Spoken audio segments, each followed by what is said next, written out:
The Minister of Solid Minerals Development urged the mining companies to emulate the international best practices of the Sigilola Gold project to develop the sector. Commending the high Nigerian component of the project, Alake remarked that the firm has applied local content in its procurement and employment policies. The minister praised the company's tenacity of purpose and efficient methods deployed to push through with its vision despite daunting challenges at inception. He lauded the extensive work that has gone into the facility, expressing delight that over 95% of its staff are Nigerians, urging other operators to take a cue from them.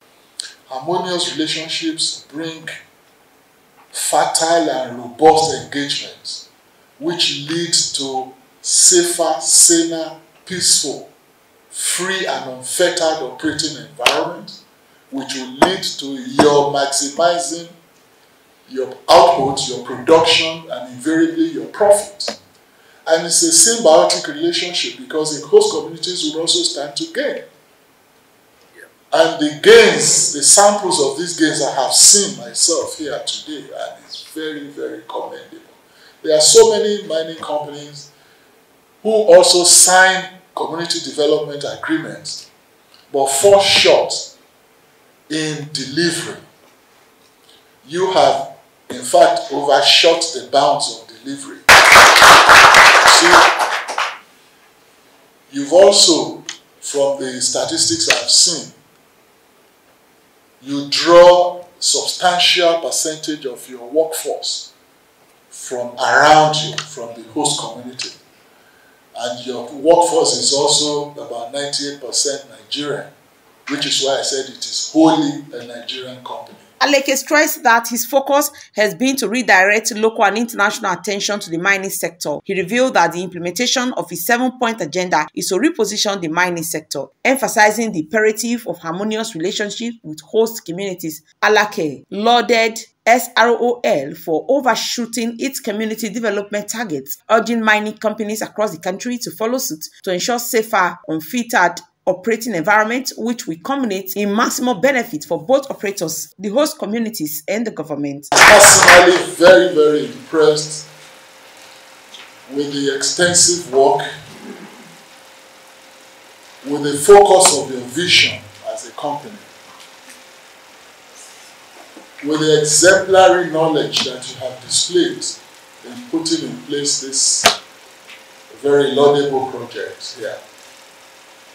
And with the tenacity of your courage in surmounting institutional, corporate, individual, communal obstacles and challenges along your way.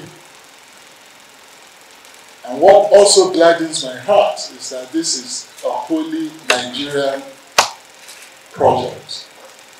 That is very commendable.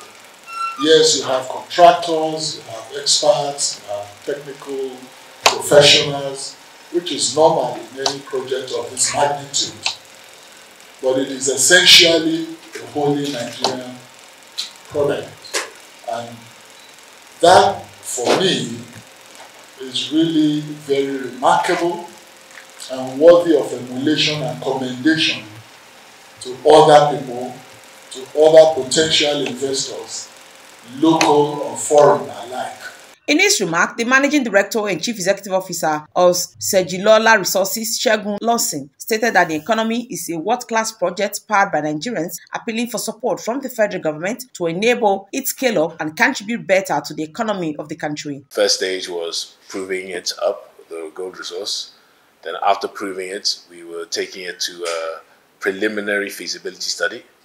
That was in October 2017. After the preliminary feasibility study, we took it to a bankable feasibility study. That was in February 2019. And then from that point forward, it was about seeing if we could get the project funded. In order to build this project, we needed to raise about $120 million. That took about 1 year to put together. From the end of our feasibility study, February 2019, to when we broke ground was March 2020, so just over 1 year. Needless to say, we had the COVID pandemic, where Nigerian airspace was closed at the end of March 2020. But we persevered through that, and we managed to build the mine.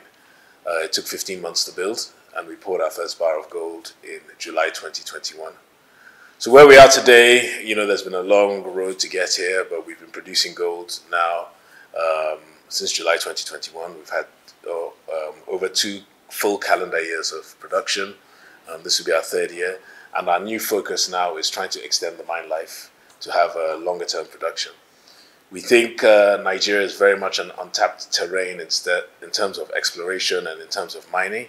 So it's our dream and our long-term vision to not just extend the mine life of Segilola, but to also find other gold deposits. The minister in his response pledged the support of the federal government, particularly because it promotes local content and positively impacts the host community with developmental projects. Best Orator reporting for BTV News.